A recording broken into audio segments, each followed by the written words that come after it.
America എന്ന് പറഞ്ഞ രാജ്യം ഒരു ഹാർഡ് കോർ ക്രിസ്ത്യനാണ്.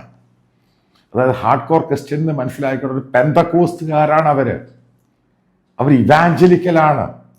അവരവിടെ പ്രാർത്ഥിക്കാൻ കയറി പാവം പിടിച്ചവൻ്റെ അവിടെ പോയി ജയ് ശ്രീറാം വിളിച്ച് അടിച്ചു കഴിഞ്ഞാൽ അവനിത് നോക്കി നിൽക്കത്തില്ല, അവനിത് റിയാക്ട് ചെയ്യും. അതിന് ഏറ്റവും കൂടുതൽ ബഹളം ഉണ്ടാക്കിയത് ഇന്ത്യയിലെ ഈ H1B വിസക്കാരും ഈ ഇന്ത്യയിലെ ഈ സോഷ്യൽ മീഡിയയിൽ BJP മോദി ഭക്തന്മാരാണ് ഉണ്ടാക്കിയെടുത്തത്. അവസാനം കിട്ടിയ അടി കണ്ടു. അപ്പം നിലവിളിച്ചോടുമല്ലേ ഇപ്പോഴാ? ഇതല്ലയോ നിങ്ങൾ വരുത്തി വെച്ചതല്ലേ ഇവന? ഇത് ആരാണിത് ഉണ്ടാക്കിയെടുത്തത്? അതായത് ഓരോന്നായിട്ട് നേരത്തെ മുസ്ലിം കമ്മ്യൂണിറ്റി അടിച്ചു കഴിഞ്ഞപ്പോൾ ആൾക്കാർ താക്കീത് കൊടുത്ത് അത് മോദി ഇത് ക്രാക്ക് ഡൗൺ ചെയ്തു. ക്രിസ്ത്യൻ കമ്മ്യൂണിറ്റിയുടെ കാര്യത്തിലും മോദി ക്രാക്ക് ഡൗൺ ചെയ്യും. കാരണം സംഘപരിവാറിൻ്റെ അജണ്ടയാണ്.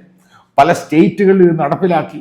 ഈ പാവം പിടിച്ചവനൊക്കെ ജയിലിലിട്ട് ഇവിടുത്തെ കോടതികൾ ചാർജ് ഷീറ്റ് പോലും ഇല്ലാതെ ചെറിയൊരു ചാർജ് ഷീറ്റും കൊടുത്തിട്ട് അവനെ കോടതി വിധിക്കുക. അപ്പം നിങ്ങളുടെ ധാരണ ഇതൊക്കെ തമാശ എടുത്തു വന്ന ഇതൊക്കെ ഗ്ലോബലായിട്ട് ആൾക്കാർ കാണുന്നുണ്ട്. ഇതിനൊക്കെ അവർ 100% ചോദിക്കും. അതിനാണ് അടി ചെറുതായിട്ട് കൊടുത്തിട്ട് വലിയ അടി വരാൻ പോകുന്നുണ്ട്. ഈ പറയുന്ന ഇന്ത്യയുടെ ഈ അടുത്ത അതായത് B1 B2 വിസക്കാർ അവർക്ക് ഇനി അടുത്ത അടി വരും.